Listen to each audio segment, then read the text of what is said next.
Bonjour my friends, I'm Frankie and welcome to Club Foodie.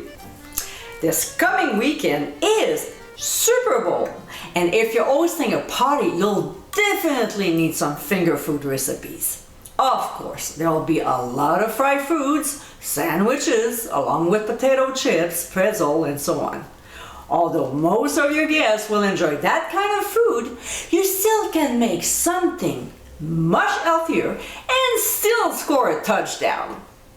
In today's episode, I'll show you how to make my Pumpernickel Spinach Dip.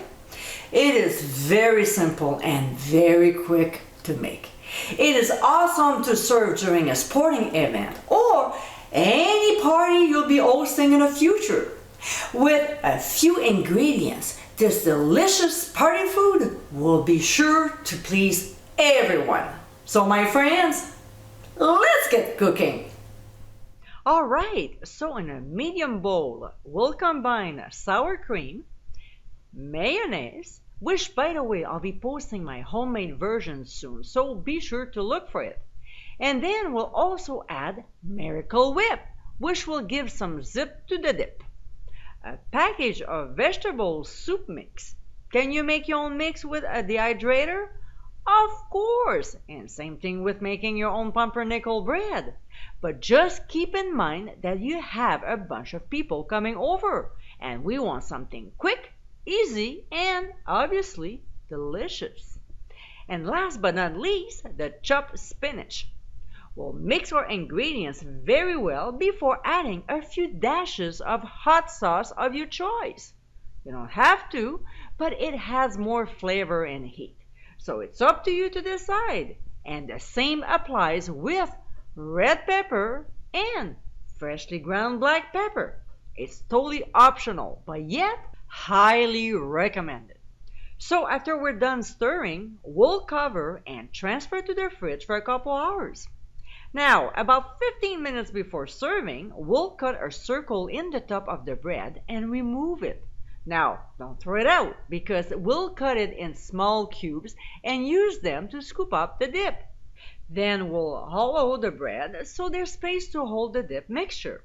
Don't take too much, just enough. And try to get big chunk of bread so we can cut them into pieces as well. We'll transfer the hollowed bread in the oven and broil on high for 2 minutes. That way it will bake and get drier. We'll place it in a serving dish and simply spoon in the spinach mixture. We'll arrange the cubes of bread around the loaf, and also nothing stopping you from using other food vessels as well, such as celery and carrots. Then we're done, ready to serve. And my friends, this is how Pumpernickel Spinach Dip. As you saw, it is incredibly easy to make and it works so well for any party. This is much healthier than fried food and should be a big hit at your event. It has a delicious combination of flavor, so next time you'll know exactly what to serve as party food. I hope you give it a try soon, and be sure to visit clubfoodie.com for ingredient amounts and more info. Until next time, my friends, bon appétit!